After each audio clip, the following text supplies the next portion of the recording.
Hi, everyone. I'm Matthew Marshall with an organization called New Story, coming from Atlanta, actually on the Atlanta CNU chapter board, and really excited to be here. Thank you, Fernando, for the opportunity to speak and share more about our work in Latin America. I want to tell you about our model in general, but first I want to start with some context and some background of who we are and where we've come from. So we are an organization that's turned 9 years old today. And over the course of those 9 years, we've been able to raise about $80 million in philanthropy to serve about 5,000 families with safe housing. And we've primarily done that through local NGO partnerships and have been very blessed to find wonderful families that are just absolutely a delight to work with. And so what I'll explain is our historic model briefly, and then our evolved model. I don't have a ton of time to get into it. I wish I would. If you want to go deeper, we have an Apple TV documentary that you can check out. It's called Home. It's episode 8, I believe. And that kind of gives you a much deeper kind of background. Briefly, we imagine a world where everyone can secure their own housing. Duh, that's an obvious statement, but we believe that it's possible. And we do that by pioneering solutions to end the global housing crisis, by empowering families to become land and home owners in thriving communities. The key word there is empowering. Historically, we would have a model that was similar to social housing, so heavily subsidized. Going forward, and I'll explain this in detail, we're no longer subsidizing our projects, and I'll explain how shortly. As you all know, the housing crisis globally is insane. It's 1.8 billion currently who live without adequate shelter, and that is going to grow by 2030 to be close to 3 billion. And when you start to look at numbers like this, you get quite overwhelmed. And just to bring it closer to the Latin context, in Mexico, 3 in 4 Mexicans do not have access to formal housing finance. 4 in 10 Mexicans experience some level of deprivation of housing, and only 13% of the entire residential construction activity serves low-income populations.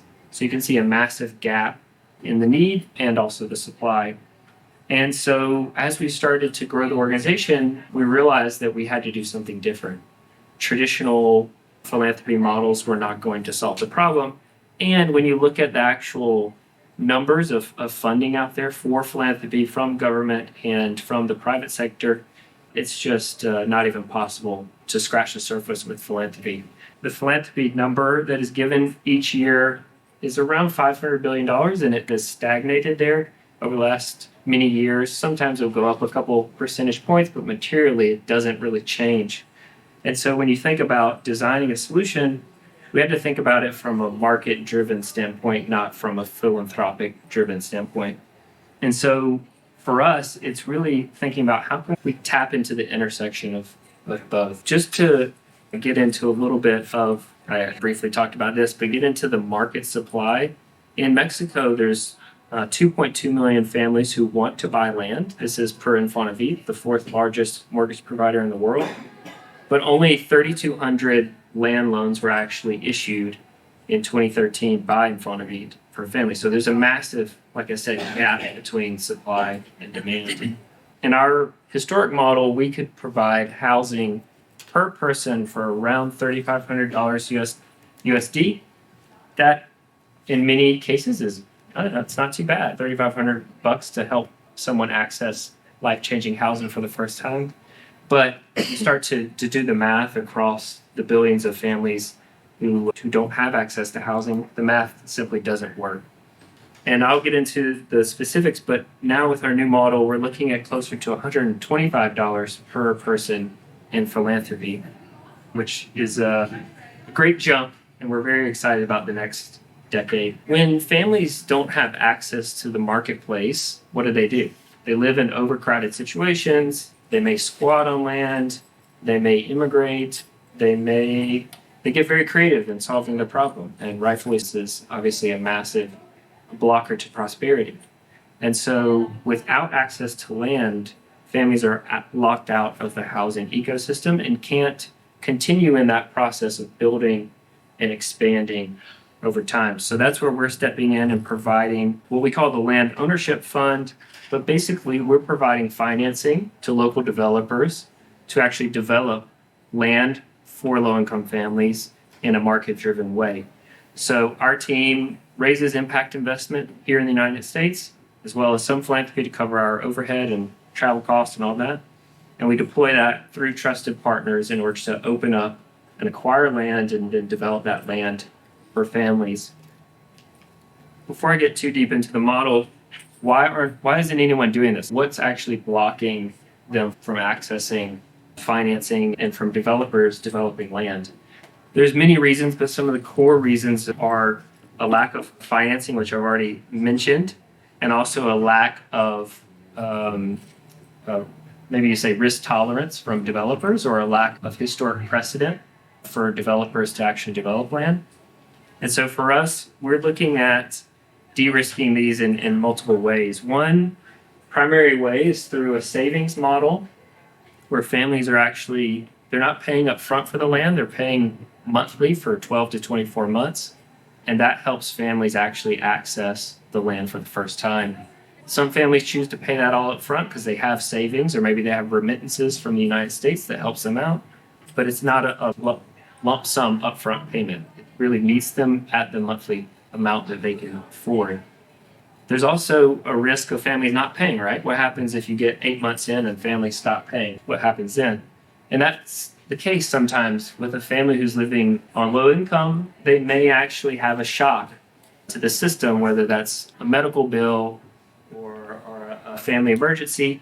And so we have a wait list of families who've raised their hand, but basically we've oversubscribed in the project. And we try to get a waitlist system of about 15%. And that allows us to slot in a family from that waitlist system. When a family says, hey, I need to exit the savings program, that family gets all of their savings back, and the family that was on the waitlist system has been paying in parallel. So that money just slots straight into the main group. And then on the reason for why developers are not actually doing this, we believe that one of the biggest blockers is bridge financing for developers, but more proof that it actually works, demonstration that it actually can work, financially speaking. And so that's really what we're focused on, is demonstrating by taking a first risk, by being willing to put our money up front and our investors' money up front to go out ahead and show what's possible. Just to really briefly show you how it works, land acquisition is obvious. Then we get into the participation selection and waitlist system, which I just described in a little detail. Families start saving and have that savings program for 12 to 24 months, like I mentioned. And that's where what we call technical assistance. It's a fancy word for basically just helping families along the way with financial literacy, helping them think about what's your dream home look like, what are some blueprint options for you. Hey, talk to this architect so you can understand what it's going to take for you to go from land to your first casita, or whatever you want to start with. And then we actually install the infrastructure. It's not just land, it's not just raw dirt, but it includes all your municipal utilities, so sewage, water, electricity, and roads. And obviously that's critical for families to be able to do vertical construction, and something they may not be able to access on their own. Upon final payment, families are able to access their title, and some families will take that title and use it as collateral to access financing, formal financing from credit unions, maybe Infonavit if they're a formal worker, so that they can actually build vertical and enter into that phase. So that's obviously oversimplified, but kind of a high-level view there. What's the current status quo for families? Unfortunately, it's many years. We've done a lot of research and shown that it's up to 15 years for a family to actually formalize their land. That includes going through the right government bureaucracy steps, figuring out who you need to pay, when you need to pay. That also talks about utilities installation, going to the right utility company and advocating for yourself there. You can imagine it's quite a complex process for families to do this on their own. And so we're really excited to speed up the process significantly for families. And obviously we're starting in Mexico, but believe that where there is strong rule of law and where there is strong property rights, that this model has legs to walk on. Just to give you a case study, this is in western Mexico, in Jalisco, Mexico. This is in the municipality of Etzetlan. It's probably about 20,000 people, more or less. And you can see the urban core and the city center right here. So this project is 941 lots right outside of that. It started as just 300 lots, but the demand was so large that more land was acquired by our local development partner to increase the size and meet the demand. We can talk about this in a lot of detail, but I want to point out some cool elements. Obviously, the soccer field in the park is really a great new benefit for the families. But the school, that's going to be a really great addition to this neighborhood. That's not something we are paying for. That's something that a local college is doing. But you can start to see this as a platform to bring in local partners and do more than just provide housing, but truly think about neighborhood and town development. In this given project, there was a wait list of 54% of the total pie. So there's just so much demand for families to access this kind of product. All the families we work with have never owned land or a formal home before. A lot of them live with other family where they may rent. And so you can see this as establishing a generational asset for these families and something that they can use as collateral for the next step. We can talk a lot about the master plan. We're really excited about continuing to improve this. I'm sure a lot of you all who are much more experienced in master planning and urban development see problems here, and I'd love to talk to anyone who thinks they have a unique insight on how we could improve, and this is obviously just one example. But over the next 5 years, we'll develop close to 40 projects, so 20,000 lots. And so we have a lot of opportunity to bring the best urban design to families in Mexico. Down the street, 15 minutes down the street in a different municipality, they heard about the project and they said, hey, we're interested, come work with our families. And so in Aguiluco, there's 401 lots under development currently. We just entered into the infrastructure installation phase. So you can see this spreads by word of mouth. Municipalities do not have to put in any of their own money. They obviously have to put in time around permitting and things like that, but it doesn't require them to put any money in. There's no subsidy into the project. Obviously, we're covering our overhead and things like that with philanthropy. The actual project financing is done at market rate, at local market rates. Real quick on the architecture, most in this room probably understand that in LATAM, in places like Mexico, families are progressively improving their home over time. They're not building a 3-bedroom master home. They may start with something smaller and build up over time. So we're trying to help provide blueprints and options for families to improve their home over time. These brick elements can be removed and new rooms can be added.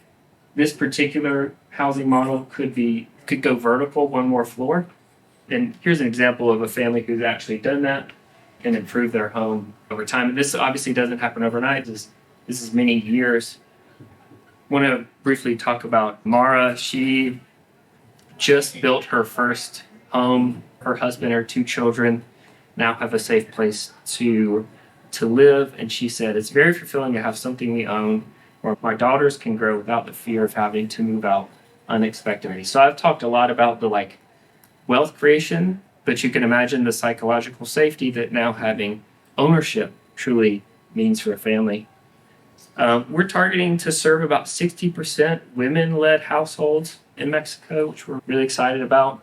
And the other thing I didn't really get into is that not only could you access home financing, but when you have an asset this large, you could also access small business loans or other types of emergency loans that you might need for your family. And just to reiterate the demographic we're serving, it's approximately within this lowest 50% of the population. In Mexico, about 50% of the population is informally employed, meaning they're not a W-2 equivalent that we would think of here in the U.S. And so they don't have access to formal financing products like we do. And these are a couple other criteria in terms of not owning land, being in at least one indicator of poverty. So really trying to serve Not the entire segment, but probably on average around the 40th percentile of the population. With $25 million of impact investment, we can unlock life-changing land for 20,000 families. It's about 80,000 people, more or less. And the housing finance potential is, we're estimating close to 400 million, maybe a little bit less than that, more than that. It's hard to tell right now. But what's even bigger is the demonstration in the market that we're really excited about. Once you actually show what can be done at market rate, where families can actually afford the product, the sky becomes the limit, because now the risk is taken off the table. Obviously, it's still risky, but once you have a first mover, it becomes more attractive. We're excited to expand across Latin America as well. These are some countries that we may work in the future, but right now we're exclusively focused in Mexico. Historically, we worked in Haiti, Bolivia, and El Salvador. But as you can imagine, as you expand your geography, the complexity and the difficulty grows. So I'll leave it there. Thanks everyone for letting me speak. And if you know of anyone who's interested in impact investing or philanthropy for affordable housing, or if you looked at our master plan and you're like, hey, you got 18 problems, here are the problems you have, I'd love to hear from you. How about expanding to Texas? We'd love to work in the United States. We've not figured out the cost. But yeah, we'd love to. Let me ask you, talk about the whole question. We would have to, how long do we have? Because there's so many interesting comments and questions we would have, but I have no idea how long our session is. It's the last session. Okay, So so you we really, can stay here. well, official ending time is what, 5 o'clock? 7? Oh, 5 o'clock. Yeah. Fine. Okay, 5. And, But we can go long. but we can go as long as you like. I'll be leaving at 7 though, so I'm going to the street. What was the question? How big are the lots? Sorry? How big is the average lot? Average lot is 90 square meters, so approximately 1,000 square feet. How many have you built? Vegetables. The question is, how many have we built? And then I'll get to your question. Like I said, our historic model was close to 5,000. In this model, 941 plus that next project. So still in the early stages. So you're laying out those lots and blocks. What are the width and depth dimensions of the lot? I think in that case study I shared was 25 by 40, something like that, if I remember correctly. And the developers are making money. Yeah, the developer makes a developer fee, and we're lending at the average the average bridge financing rate in Mexico right now is somewhere of 16 to 20%. So we're in that range. We don't want to manipulate the market. We don't want to distort the market, because ultimately we would like for a local financer, to take our place. We're filling that gap because there's nothing. You realize that if it's subsidized and nobody's making money, it's not scalable. Exactly. Whose idea was this? And is it a foundation that has an interest in Latin America? Are they just saints? This is a very odd thing, to Yeah. help people in another country. Yeah. When our country has all the problems in the world. Yeah. What's behind it? So myself and 2 other co-founders started the organization about 9 years ago, Um, after personal experiences in Latin America, seeing families who were living without safe shelter and having our hearts changed. And so directly seeing that need, we decided to start the organization. We started in Haiti. So we started serving families from the 2010 earthquake. And in that case, we were raising $6,000 for each home. But we believe that innovation should go to the families who need it most first, and trying to serve, one day at a time. Even in the 2-year, even in the 15-year range, those folks haven't paid for a home. Yeah. Which is essentially what we do with debt. And usually at the end of the 15 years, it's been refinanced 3 times, and you've got another 40 years to pay it off. They're, in a sense, better off. Yeah, in that 2-year period, that's just to access the land. That's not the full home, right? Yeah, that's just the land. They need to do vertical construction. But then they for that, have the equity for the land, for the full home loan. Exactly. I have a couple of sociological questions. By the way, the new urbanists are very committed to studying failure, because our profession is a profession that has failed generation after generation, and we were born with a critique of suburbia. No one else was doing it at the time. And one of the things about the kind of housing that you're doing, I have 2 specific questions. Yeah. One is, where are the cars? that are never in your photographs. That's one. Yeah. It's not crucial. It's just I want to know Yeah. how you handle that. The other thing is self-building. You know how they complete the building, Yeah. which you seem to control beautifully. They haven't made a mess of it, which is the usual thing. Yeah. And then the third, there's a little part which is really stunning. Where, like, where's the laundry? Which has actually destroyed an awful lot of third world housing. There's no place the laundry gets stolen every day. Mm-hmm. Stuff like that. Yeah. But the fundamental one, the really big one, is the ownership. Can they sell the units? Yeah.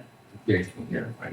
What is to prevent a person to come in, let's say the unit, what do you think the units are worth? What That did somebody else pay for? That case study, the families purchased them at $7,500 US. They got appraised for about 2 times that. Okay, about- 15,000. Okay, these are families that have an asset of 15,000, but they've never really held 15,000 in their hand. 15,000. I have 15,000. What prevents a from coming in, buying all of them for 15,000, and saying, "I'll rent it back to you." Mhm. You end up with 15,000. You're still making the same payment. You see what I'm saying? Yeah. And then the whole thing ends up being an enormous slumlord operation that you built. Mm-hmm. This has happened. That's why I asked it. Mm. How do you prevent that from happening? We've been actively thinking about in the agreements with families having a right of first refusal, and that being basically our way to prevent that. But we haven't figured out the What does that exact. mean, right? If you would buy Meaning it, we would have the first right. Like you can't put you- a deed restriction? we've been talking about that too. Yeah. Yeah. Has it 'Cause happened at all? not right now, no. Yeah. But this Even though you built 6,000. early stage. No, in those cases, the first projects we did, the nonprofits that we work with are very much like in the community every day, working with the families. So they're advocating to the families, hey, keep this asset. It's worth much more. I think we should put you up for a Nobel Prize.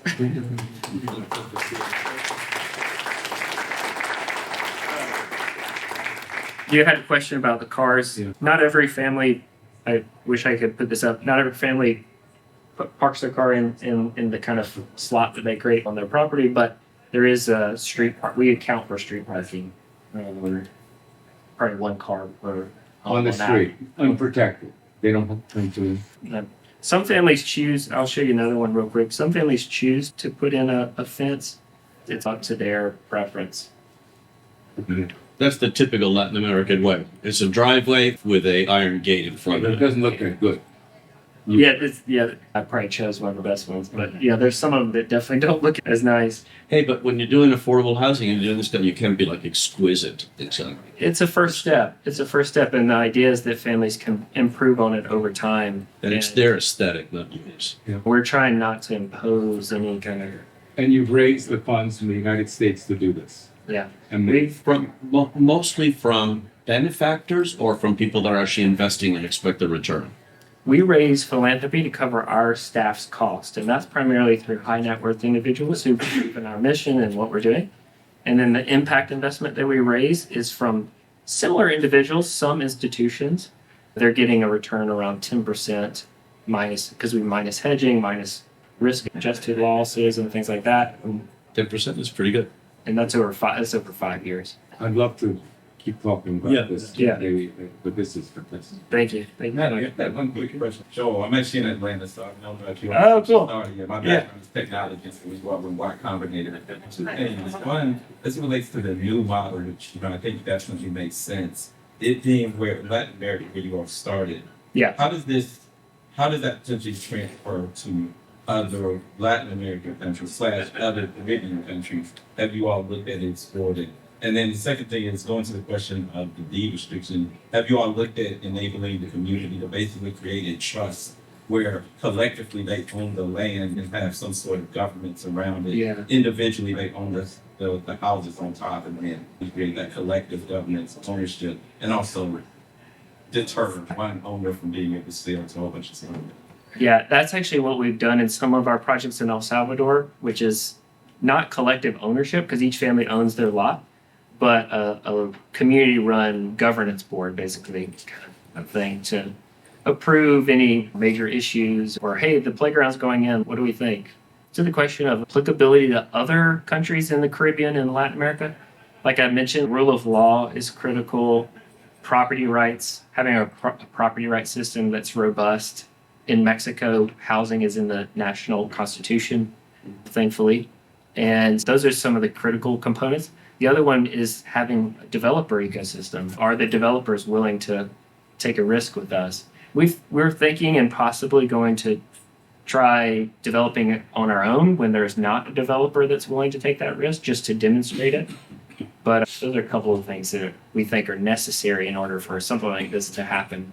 The amazing thing is that we're able to leverage the payments that families are making. Out of 100% of the total project costs, about 50% of that comes from our financing and 50% comes from families' cash payments monthly.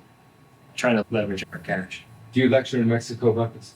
We have half our team is in Mexico, and We invited them. yeah, we want to come and speak. And Yeah.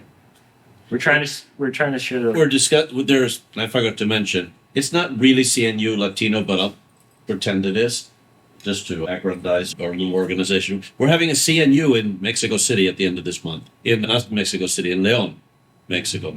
And Andres is the main speaker. We have somebody that's actually going to have it's a woman who's been studying security. And she's Brazilian, well, she's born an expert. She came to the United States, read all the literature, spoke to all the kinds of policemen and everybody, read all the literature, then went back to Brazil, which is extremely problematic, that kind of thing. And then wrote that up with all the policemen, and now she has a huge report. I mean, it's worthy of a PhD that she's going to make for the first time, this report. And security is, I've worked in Haiti and so forth, and you can't lock things up with just seal the lock. It's that kind of place.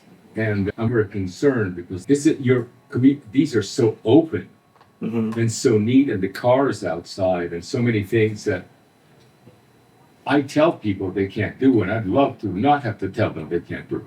Yeah. But don't worry, your car's going to be outside. You're going to be okay parked out there. Yeah. And I'd just love to learn more about the holy water you're using to make everybody a saint. Yeah, we love to talk about it. Yeah, it sounds good. Yeah. Sort of. Thank you.